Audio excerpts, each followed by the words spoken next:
So we're coming into our website. One of the first things that we need to do in our HTML code is build out our structure of our website. So from the wireframe, we can have a rough idea of what we want our website to look like. So we can see here that we've got essentially two main content areas. We've got a heading area, so a header area here, and then we've got the full viewing area down here. So let's go ahead and create our structure. And then of course, we need a space to hold our logo or our branding for our website. So we need a space, one over here, a div within that heading area, and we need some menu navigation buttons over there. And this is all within that first section. So essentially the way that I'm looking at it right now is that we've got two main sections. So let's open this up and create our two main sections for our website. So the first one is going to be a header. And we're using HTML5, so we're going to identify it as using the header tags to create a header element. And then of course the content in here is going to be that heading information. So I'm going to use some divs in here.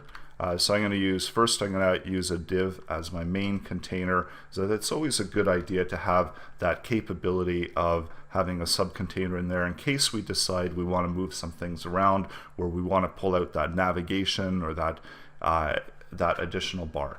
So let's create a main container for now that's going to hold all of our menu items and menu information. And usually the way that I like to do it is I like to give them IDs, because this gives me the ability to reuse that header tag if I need to. So sometimes you might use headers within sections or within even your footers and so on, your footing area of your website. So you might need a header and a footer and some content.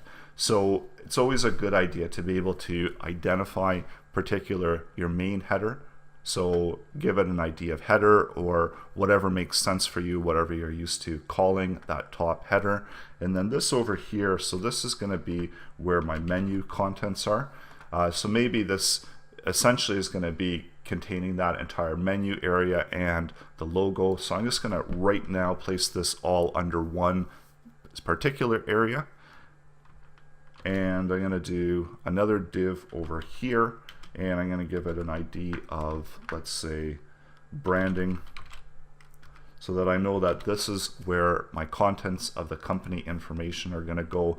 And next we need to create a navigation area. So I'm going to just create a nav element, and I'm going to give it an ID of nav so that I can isolate out all of this navigation information. And when I build out navigation bars, I like to use unordered lists. So I'm going to use the UL, and I'm going to use a bunch of list items that are going to actually link out to the web URLs. So we're going to fill that in the upcoming lesson. So this essentially is my main header area. And now the second part of this website is I need a main container area, or some way of containing that content.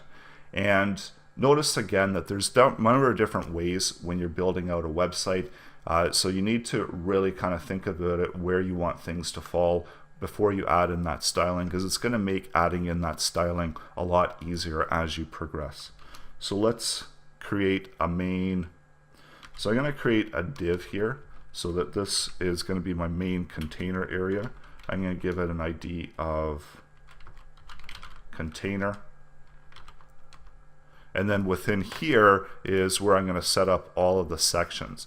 So I'm going to have a section for each one of these clickable menu items that is going to display full page. So I want the sections to display as a full viewable area. And of course we're going to have to move these down because we're going to have this menu here staying up here at the top. So it's going to essentially be a sticky navigation menu at the top. So even when users scroll, then they're still going to be presented with that menu at the top, because you always want to give users the ability to be able to click through and view additional pages, especially when you're on these single page websites. It really does provide a lot of really nice functionality that you have that menu there at the top. So it's pretty much a must-have to have that menu at the top. So this is going to contain sections. So I'm going to just build out section here, and then within that section we're going to give it an ID. So maybe our first section, we're going to give it an ID of home. So this is going to be our initial presented section that gets presented when the user comes to the website. And I'm also going to add in classes here. And the reason for this is that I don't, again, want to just use the default section tag within my CSS.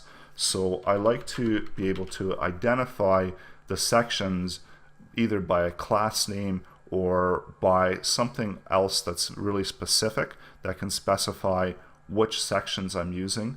So of course I could still do it within a container, and immediately if it's got a section as a child from the container, then we could do it that way to identify it.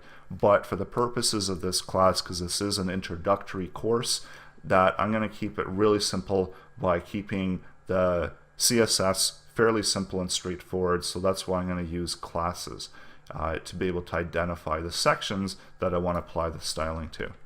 So let's create some additional sections. So all I did is copied that, and typical website might have a home page, it might have a about page, it might have even some products or something, or so some product information, and of course we always need to include contact. So it would have some contact information and maybe something else, so just maybe a general type of information here. So typically most websites will have a home page, an information page, products, contact, and I'm just going to add in an extra page so that we actually are able to use 5 buttons here, and each one of those buttons is going to coincide with a section here within our HTML. So let's take a quick review of what we've done over here, and we're going to output that page within the display area so we can see it actually gets presented. So when we save this, and now if we go out and if I refresh it, well, really there's not much happening yet in our website, and that's because we don't really have any content. So this is all just structure and placeholder. So this is all part of the planning process. When you build out your website, make sure that you're planning for and anticipating what you're going to need within your CSS. So basically we've got our 2 main sections. So we've got our header, and we've got a container area here for all of our sections that we're going to be presenting. So we're going to keep this header, so this entire header is going to act as a sticky header, which is going to be on top of the web page. So it's going to just stick at the top there, and we're going to click the buttons and get scrolled down and presented with the various sections. So in the next lesson, we're going to continue to build out some of the HTML and get this website ready and prepared in order to work as a single page website. So that's coming up in the next set of lessons.